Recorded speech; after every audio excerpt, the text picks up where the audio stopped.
It's open! Ah!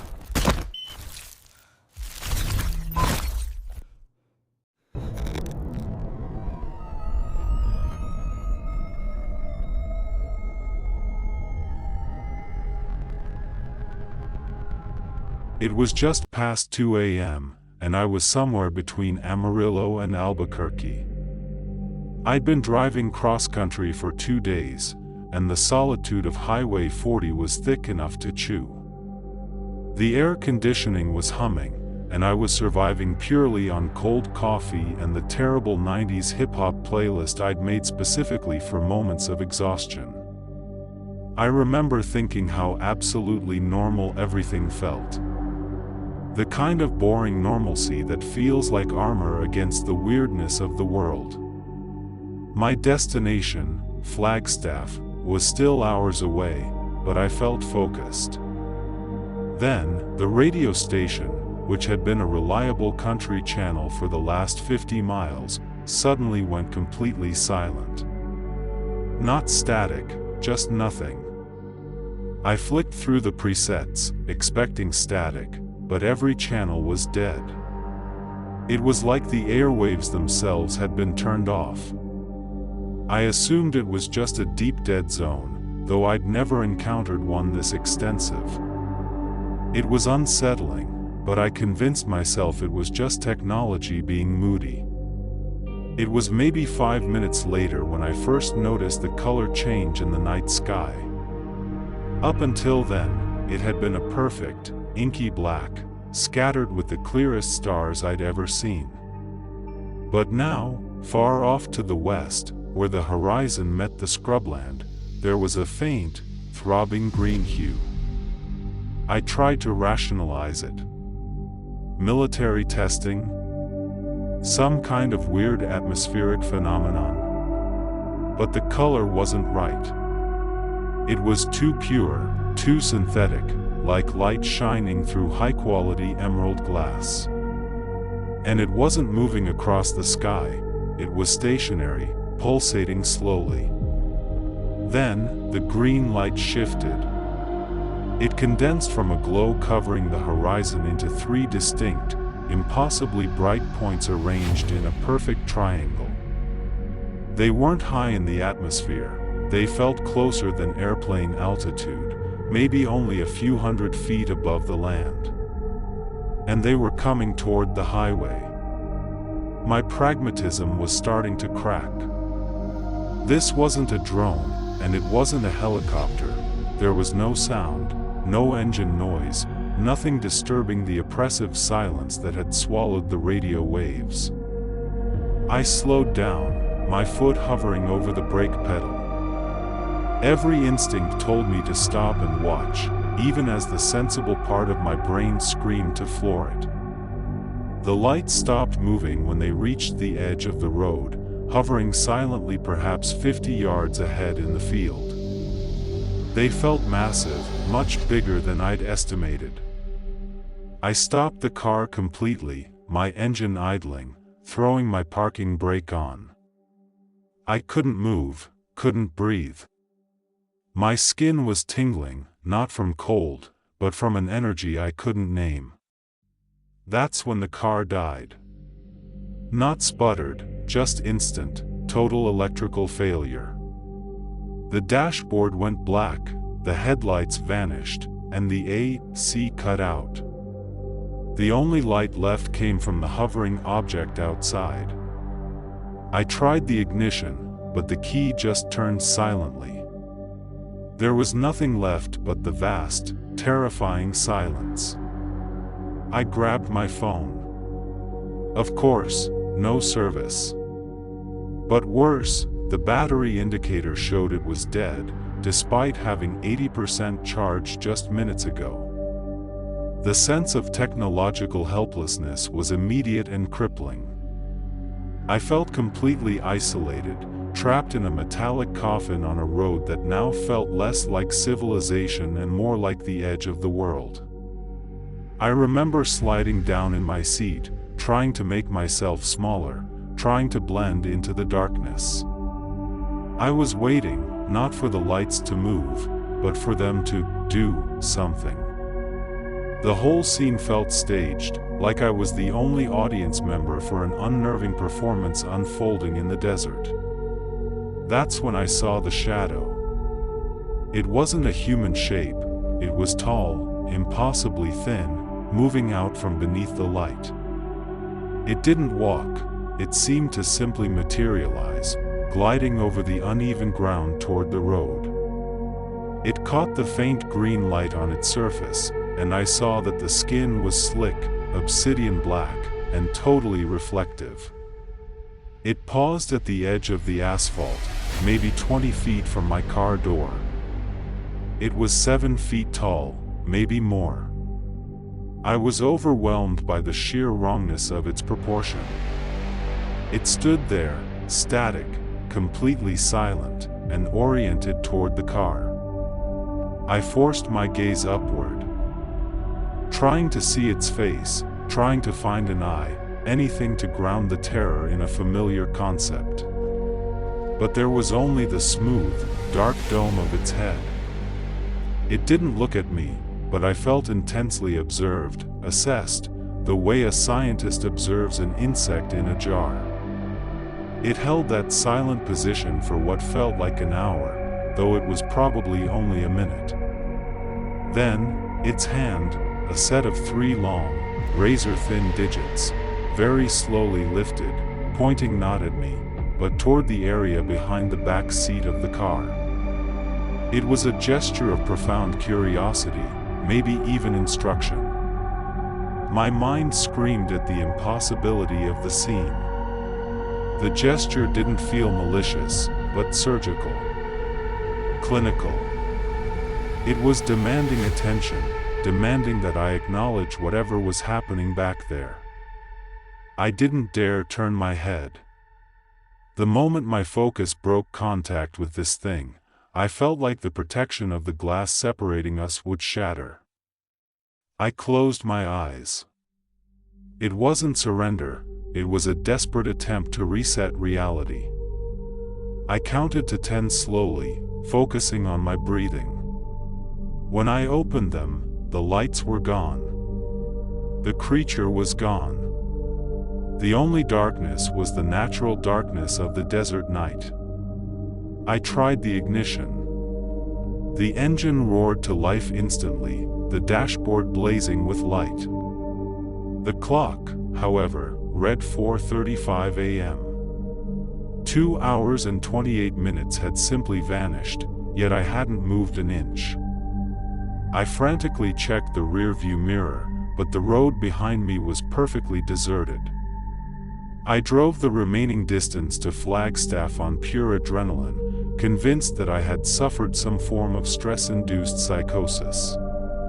It wasn't until I arrived at the hotel and started unpacking that I realized the final, chilling detail that proved it wasn't just a dream. My blue college hoodie was gone. I had been wearing it right up until the car died. It wasn't in the car, nor was it in my bags.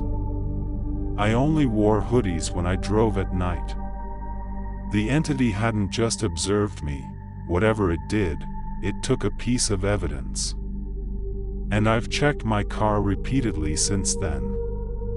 There's a faint, perfectly smooth scratch on the driver's side window, just where its head would have been.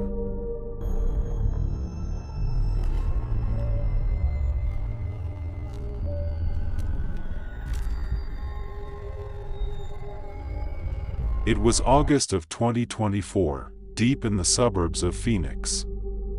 The humidity was brutal, clinging to everything like wet cotton. My house had a low, flat roof, the kind you could easily access with a step ladder shoved against the gutter, and I had developed a bad habit of climbing up there late at night just to catch a whisper of a breeze. I had been up there maybe an hour, lying flat on my back on a folded beach towel, staring at the weak, smog-choked stars. I remember thinking how perfectly still the neighborhood was. All the houses were dark, sleeping, their lawns manicured and silent. The only sound was the far-off drone of the interstate, a sound that usually lulled me into a kind of safe boredom. But that night, the drone stopped. It just vanished. That was the first unsettling thing. Total silence descended, the kind of crushing silence that feels physically pressurized. I sat up, craning my neck toward the street. The sodium vapor lamps, which usually cast a sickly orange glow, were flickering rapidly, erratically, like old fluorescent tubes dying a painful death. Then, they simply went out. Not just my block, but the entire valley floor seemed to have sunk into absolute darkness. I tried to rationalize it. A blackout. A bad summer storm knocking out a transformer. But there was no storm. The sky was clear, except for that faint, unsettling smog.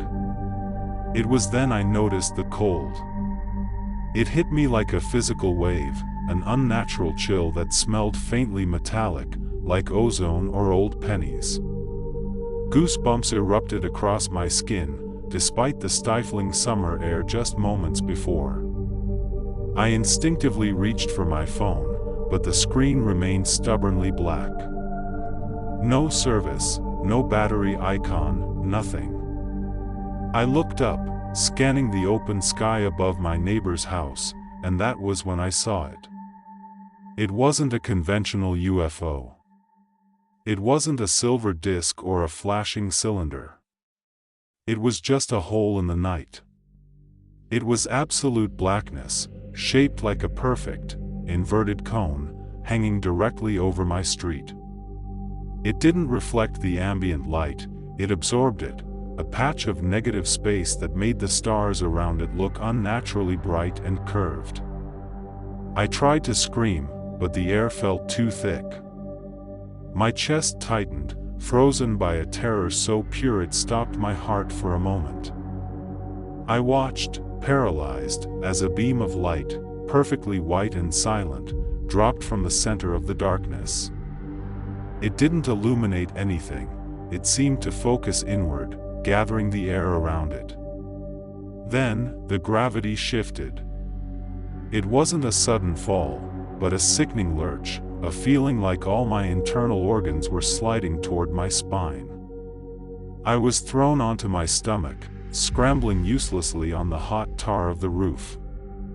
The light beam was targeting me. I could feel its heat, though it wasn't burning. It felt like a pressure cooker focused entirely on my head. I remember the ascent being the most terrifying part. It wasn't fast. I was lifted slowly, agonizingly, peeling me off the rooftop as if I were a piece of masking tape.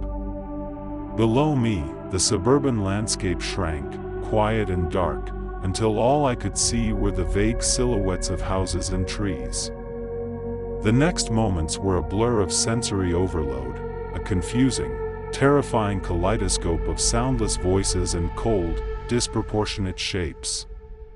They were tall, much taller than any human, and impossibly thin. Their skin was the color of wet concrete, and their heads were vast, smooth ovals that seemed to drink the light. I didn't hear them speak. I felt them think. The thoughts were clinical, cold, and utterly detached, like a lab technician discussing a specimen. I remember the sharp, stinging pain in my forearm. I remember being held down by something that felt like heavy, reinforced rubber. I remember a humming that resonated not in my ears, but directly inside the bony cavities of my skull. It felt like my mind was being scraped clean. Then, there was nothing. Just cold, empty void. The next thing I knew, I was back on the roof. The sun was rising, casting long shadows across the street. My muscles ached terribly, and I was shivering, despite the early morning heat. The distant drone of the interstate was back, and the streetlights were off. As they should be at dawn. Everything looked normal. Except I was covered in dew, even though it hadn't rained, and my phone was lying 2 feet away, displaying 7:15 a.m. I had lost almost 8 hours. I scrambled down the ladder, collapsing into my kitchen. I felt sick, violated, but I kept telling myself it was a nightmare. A heat-induced hallucination. Later that afternoon, I finally found the courage to look at my left forearm. There, near the elbow, was a small, perfectly round puncture mark. It was still weeping slightly. But the real fear didn't settle until 2 weeks later, when the town finally fixed a widespread electrical issue. My Ring camera system rebooted, uploading all the missing hours of footage. I started scrolling through the early morning hours of that terrifying night, bracing myself to see the black, conical ship hovering over the house. There was nothing. Just the timestamp scrolling by, showing 8 hours of static, distorted white noise, and absolute darkness. Then, just as the sun began to rise on the recording, the camera flickered back to life, capturing the corner of the roof where I had been lying. I watched myself climb down the ladder, looking pale and panicked. But as I stumbled off the frame toward the kitchen door, something moved slowly into view on the edge of the roof. It was one of the figures, the tall, concrete-colored silhouettes. It stood there, motionless, perfectly still, watching the kitchen door where I had disappeared. Then, its hand lifted, long, spindly fingers tipped with black, and it pressed a small, dark device onto the tar roof where I had been sleeping. It left the device there, turning its massive head toward the rising sun for a moment, before silently melting back into the morning light. It wasn't a goodbye. It was a marker. And I realized then that they hadn't put me back. They had just moved their laboratory closer.